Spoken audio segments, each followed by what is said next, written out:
As part of my contribution to the poetry for Alnwick Music Festival, I'd like to read a selection of poems from my new pamphlet from Mariscat Press. It's called First Hare. Um, Shortly after it was published, I sent a copy to a friend of mine, a poet friend, and he wrote back saying he was busy reading a book by Guy Davenport called Geography of the Imagination, and in it they were talking about Walter Scott's son and how uh, he he'd grown up to be a man and without any awareness of his father's uh, brilliance as a writer or his life as a writer even. And his interviewer has asked him, well, surely you must have been aware at some point of your father's genius. And to which he replied, well, aye, it's commonly him that's first to see the hare. I had no idea of this when I titled this collection, but I'll read the opening poem which has First Hare in it. Northumbrian. 1. Northumberland's full of dry stone walls like petrified weirs. I never know the territories they mark, never saw them built or fixed. I want us to be like one of these walls, nothing between us, no mortar or cement, slotted in perfectly together. Lichens awarded us like rosettes. 2. The Duke's selling off his farmland to the developers, and still there's nowhere we seem to be able to live. We move so much, I sometimes think we're stolen goods. I helped you spot your first hare. This fact seems important now. You ask me why. In the village and fields where I grew up, there are large blue barrels. They're pheasant feeders, I said. You told me, that's so kind. I hadn't the heart to tell you the truth and kill your desire to see good always in the midst of bad. Our love fattens itself daily, unaware of greater schemes at play.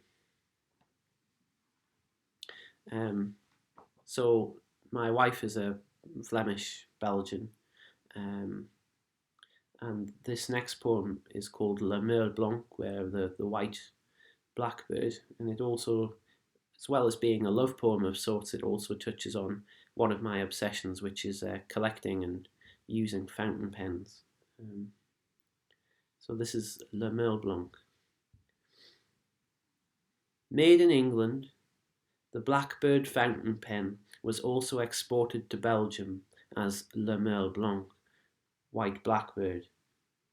The one I write with was your grandfather's, a gift for his first Holy Communion, and then for me, 7 decades later. Silenced by the war, its bladder burst, holding in unwritten secrets.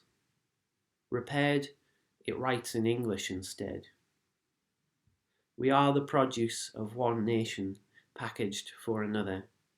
And unlike the politics of our times, this pen's gold beak of a nib has such a beautiful flex to it.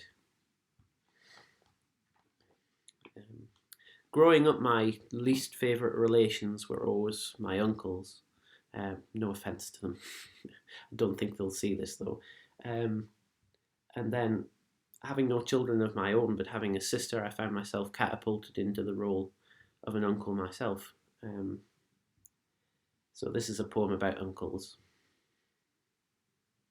Uncles. I went into the living room to find one of my little nephews scrubbing his arms with an eraser. Huge livid wheels had formed. I asked him what he was doing, and he said, I want to rub myself out so I can be drawn again. I said, it doesn't work like that, and gave him a hug. Told him about an Italian painter who drew a perfect circle for a pope. You're that circle, I said. My sister says he's having a tough time at school. My uncles were both drunks. They rubbed it out with drink.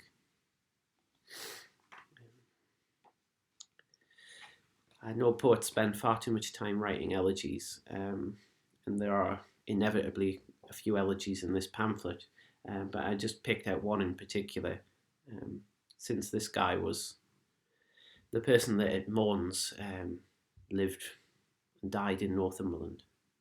He was my old design and technology teacher, a guy called David Coyles. This is Spelk for David Coyles, 1964 to 2017. You taught me woodwork, so you might expect me to take your varnished oak kist as my last memory of you.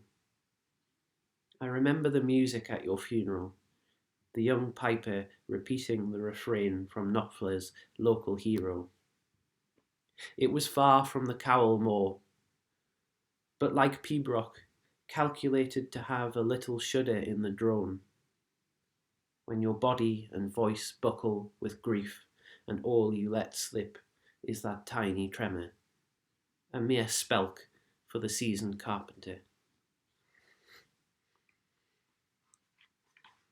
One of my wife's repeated criticisms of my poetry is that I don't write enough love poems, and I tried to remedy that in this collection. This one is definitely a love poem, but it's called Circadian Rhythms, and it owes a heavy debt to the American poet Donald Hall. Most diaries would have had it blank that day. We woke together late, you fed the cat, I the birds, then we made breakfast together. You had a shower, I had my bath. We read, we worked from home. We went for a walk to see a new fish pass on the river. You cooked lunch, I did dinner. You spoke Flemish online with family. I stuck to English on the phone with my mother. The cat sat on each of our laps. We went to bed together, both asleep within minutes. It was one of the best days of my life. And finally, a poem about a magnificent tree. This is called Cedar of Lebanon. We walk all the way uphill through Wooler to get to the giant Lebanese cedar. I could be a pilgrim if it's a journey to a special tree and nothing more.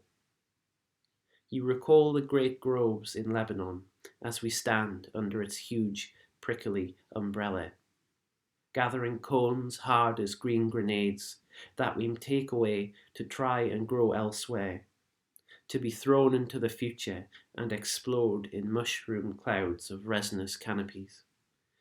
And I could be a soldier if it only involved this task and nothing else. Thanks for listening.